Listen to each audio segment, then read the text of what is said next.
Hello friends, welcome again in my YouTube channel. और आज का ब्लॉग बहुत खुशी की बात है मेरे लिए और हमारी फैमिली के लिए। और आज का ब्लॉग मैं आज आपको दिखाएंगे कि DRCC नालंदा में जा रहा हूँ। अभी जा क्या रहा हूँ, मैं पहुँच गया। और पहुँच गया क्यों आया हूँ DRCC नालंदा, ये आप नाम से ही आपको समझ में आ रहा होगा किस पर्पज़ से यहाँ पर लोग आते हैं। जी हाँ, तो मेरी पत्नी का आज डॉक्यूमेंट वेरिफिकेशन है और उसी के पर्पज़ से हम लोग यहाँ पहुँचे हैं। मैं, पापा और मेरी पत्नी तीनों पहुँचे हैं और इनका सिलेक्शन हुआ है TRE 3.0 में। और 11-12 में सब्जेक्ट था मैथमेटिक्स का और डिस्ट्रिक्ट दिया है नालंदा। इसलिए मैं यहाँ पर अभी डॉक्यूमेंट वेरिफिकेशन के लिए आया हूँ और आगे आपको दिखाता हूँ कहाँ पर क्या प्रोसेस से कैसे कंप्लीट हो रहा है, वो मैं आपको आगे अपडेट करता हूँ। वीडियो पर बने रहिए। जो लोग नए हैं चैनल को सब्सक्राइब कीजिए, लाइक कीजिए और एंजॉय कीजिए। Thank you guys. अभी हम लोग DRCC नालंदा अभी हम लोग पहुंच चुके हैं और यहाँ पर देख रहे होंगे ज़्यादा भीड़ तो नहीं है। स्लॉट बाय स्लॉट जो बटा हुआ था इसकी वजह से भीड़ छट गया है। और यहाँ से एंट्री है, कैमरा लगा हुआ है और सब लोग वहाँ पर अपना डॉक्यूमेंट वेरिफिकेशन करवा रहे हैं। चिल्लाया जा रहा है राकेश कुमार मिसिंग है। देखिए यहाँ पर खड़े होकर बुला रहे हैं भाई साहब। ये देखिए यही भाई साहब बुला रहे जो अंदर जा रहे हैं, हाथ में कागज़ लिए हुए।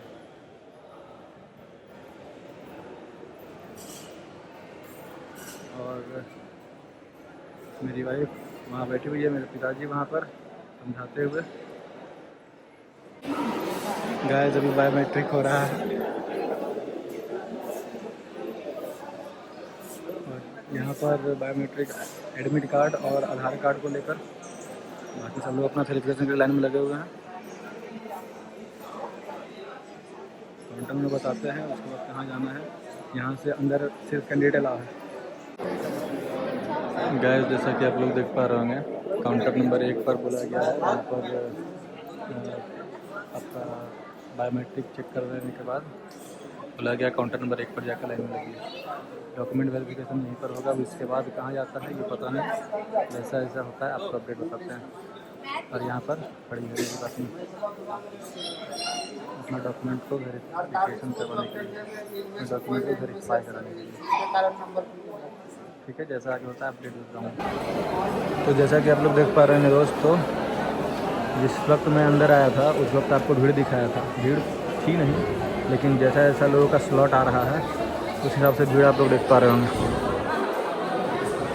काउंटर 1 से लेकर काउंटर 24 तक है, लेकिन जो डॉक्यूमेंट वेरिफिकेशन का कार्य हो रहा है वो काउंटर नंबर 19 पर जाकर हो रहा है। 24 पर आपका बायोमेट्रिक वगैरह होगा।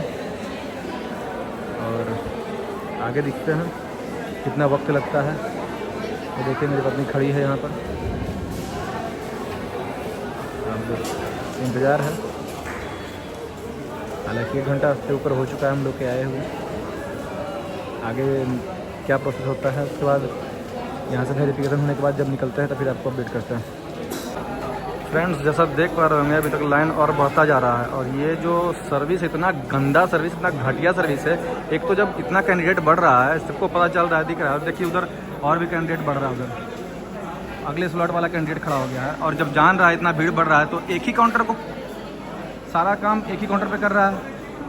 और इतना जो काउंटर बढ़ाए हुए हैं, कोई काम का काउंटर नहीं, देखिए सब काउंटर खाली है। ये नहीं हो रहा है कि हाँ सब भीड़ को डिस्ट्रीब्यूट कर दिया जाए, नहीं, सब यहाँ पर बैठ के अंदर में बैठ के मनमानी कर रहा है। और देख रहा है वहाँ पर खड़ा होकर मुस्कुराया जा रहा है, देख रहा है, देख रहे हैं सब आक्रोशित शिक्षक वेरिफिकेशन के लिए इंतज़ार कर रहे हैं। और ये लोग को कुछ समझ में नहीं आ रहा है। ये हाल है नालंदा DRCC का।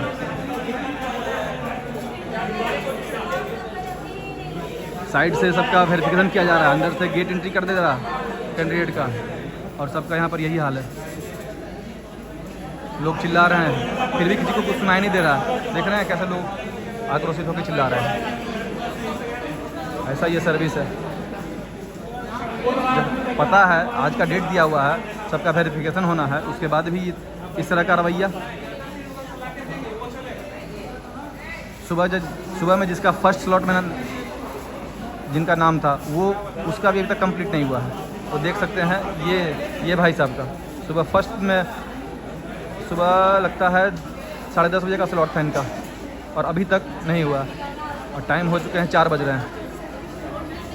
हम लोग का आया वहाँ पर 3 घंटा से ऊपर हो गया। 1 बजे हम लोग यहाँ पहुँचे, और लाइन में देखिए अभी तक कभी तो लिंक रहता नहीं है, कभी खाना खाने चला जाता है, लिंक आता है तो ये लोग खाना खाने चला जाता है। ये सर्विस है। जिम्मेदारी अंदर से ले रहे हैं, अंदर से निकल जा भाई, दूसरा लोग को भी देखो। उससे अच्छा तो बगल वाला को बढ़ा दीजिए। जिम्मेदारी लेनी चाहिए, होशियार बन रहा। तो गाइस अभी हो रहे हैं 8 बजने को है, 7 बज चुके हैं। मैंने आपको 5 बजे अपडेट किया था और 7 बज चुके हैं। अब जाकर यहाँ पर कंप्लीट होने को आ रहा है, आगे में लगे हुए हैं, और अभी फिर देखते हैं आगे क्या होता है, कितना देर और लगता है। तो गाइस अभी आप लोग देख रहे हैं, इतने लंबे समय इंतज़ार के बाद अभी इनका वेरिफिकेशन कंप्लीट हो गया है, और ये अभी रिसीविंग मिला है, और आगे क्या अपडेट होता है वो आपको बताएंगे। जैसा मैसेज आता है, नोटिफिकेशन आता है, ठीक है। अब यहाँ से हम लोग निकल रहे हैं, 7:15 हो चुके हैं। 15 मिनट में इनका हो गया था 1 नंबर लाइन पर लगने के बाद, और भीड़ बहुत ज़्यादा था। एक काउंटर से 2 काउंटर किया गया, 2 काउंटर से फिर 1 काउंटर किया गया, फिर 2 काउंटर किया गया, मतलब कि सिस्टम सही नहीं है, लेकिन किसी तरह से हो गया। यहाँ से हम लोग निकलते हैं। तो गाइज़ हम लोग का अभी मैडम का हो गया है वेरिफिकेशन कंप्लीट, और अभी हम लोग निकल गए हैं। बहुत लंबे समय का इंतज़ार करना पड़ा, खड़े खड़े बैठे बैठे पक गए थे अंदर। हम लोग 1 बजे पहुंच गए थे, यहाँ पर लाइन में लग चुके थे, और इनके टाइम में थोड़ा सा लोचा हो गया था। लोचा क्या हुआ कि अटेंडेंस बना ली थी पहले, और समय हो गया काफ़ी लेट। 6:30 पौने 7 में इनका एंट्री आया था। जैसे ही ये अपना एडमिट कार्ड दिए, वहाँ पर अटेंडेंस शो नहीं करने लगा, फिर से भेज दिया। ये जब तक अटेंडेंस बनाने गई, 2 कैंडिडेट का आगे हुआ, फिर आई, फिर भेज दिया गया, फिर लौटे अटेंडेंस बनाकर, तब फिर 1 कैंडिडेट लाइन में लगी हुई थी, वो दे दी। 1 कैंडिडेट और लगा हुआ था, वो दे दिया। हम लोग का लेट होते होते अभी को टाइम हो रहे हैं 7:15 हो रहे हैं, और फाइनली इतने लंबे समय का इंतज़ार हुआ ख़त्म। हम लोग वेरिफिकेशन करवा लिए हैं, और अब जाकर हम लोग के चेहरे पर थोड़ा सा स्माइल आ रहा है, लेकिन भूख से दोनों का हालत बहुत ख़राब है। भूख से और प्यास से। इतने देर से हमसे ज़्यादा तो लंबा लाइन में मेरी धर्मपत्नी रही है। और देखिए यहाँ से निकलते हैं, और फिर अब आगे का क्या प्रोसेस है बताते हैं। फ़िलहाल यहाँ से हम लोग घर जा रहे हैं, और हो तो यहीं से आज का व्लॉग यहीं ख़त्म करते हैं। Thank you.